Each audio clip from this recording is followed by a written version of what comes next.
What would you say to people who actively engage in civil disobedience or jury nullification?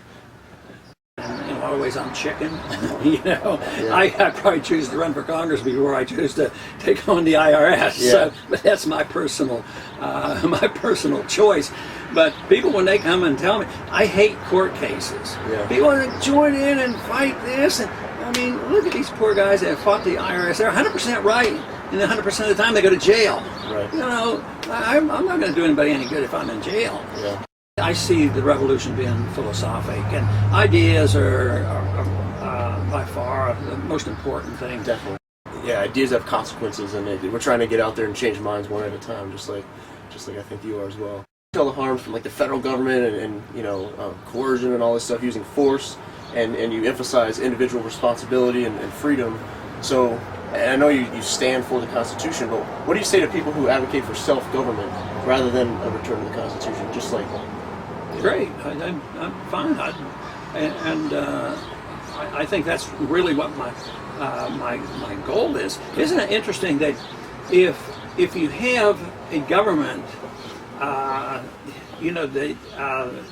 they will want us all to be socialistic and use us, but they will never allow an enclave go and become libertarian and just accept nothing, receive nothing, accept no obligations. But if we had a libertarian society, we'd have no qualms. I mean, if a group of people want to go over and run things socialistic, like you've had some of these in our early history. I mean, they literally lived as socialist enclaves, and as long as they didn't have to live off us. I mean, even today, the people, the Amish and other like that, they'd like to be left alone, and they should never be required to, be paying Social Security or income tax. But so libertarianism is much more tolerant than socialism. Socialism has to live off those who produce, and that's why they have to use coercion. That's right. What advice do you have for us, the Motorhome Diaries guys, or like other freedom activists around the country that, they want to make a change? Some people are sitting on the couch and feel like they can't do too much, they're just one person. But what advice do you have for us? I think the most important thing is to understand the philosophy and the issues, and once again talking about compassion.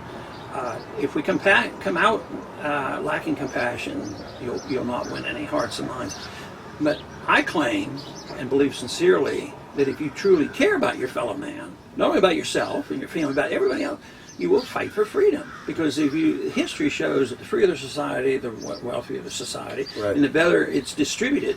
But most people now claim that freedom is crony capitalism. Right now, capitalism is being blamed for this crisis.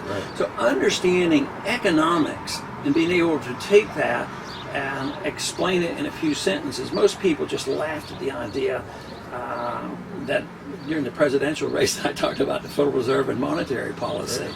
And I kept saying, what doesn't seem that complicated? You could talk to a 10-year-old and say, what do you think would happen if you got to print paper money and got to spend it? Well, nobody would want it. They know that. So it isn't that complicated. But I think we have to learn how to do that to appeal to people. And I think we have a tremendous opportunity, mainly because this system of big government has failed. It's failed overseas. It's failed monetarily and financially. The welfare state doesn't help. Who's losing their houses right now? The people who were given houses through affirmative action and easy credit, they're the first ones to lose it. They're the first one to lose their jobs. So, but we have to really understand, though, and be able to defend it. Then what you do is everybody's business. I'm very laissez-faire on that, because you guys are doing one thing and I do something else, and you may detest elected politics. I don't. I think that, and I have a lot of friends that detest it, and they'll only do education. And the others will only do court fights, which is the kind of thing that makes me nervous. But it's still, it probably is worthwhile. But it has to be done however the individual is comfortable with. And the only one thing I haven't ever considered was just packing my bags and leaving. Even though there are times when I thought that I could understand why somebody would. But my fight is here. There's a possibility that people like Peter Schiff or your son Rand or Adam Kokesh are going to run, and maybe you'll have some support. Yeah, that would be nice if that comes along. But a if we had 10 more people in Washington, it would make a little bit of difference, but that's not the whole thing. Right. You need a prevailing attitude in the country that has to be changed. Yeah. We have to.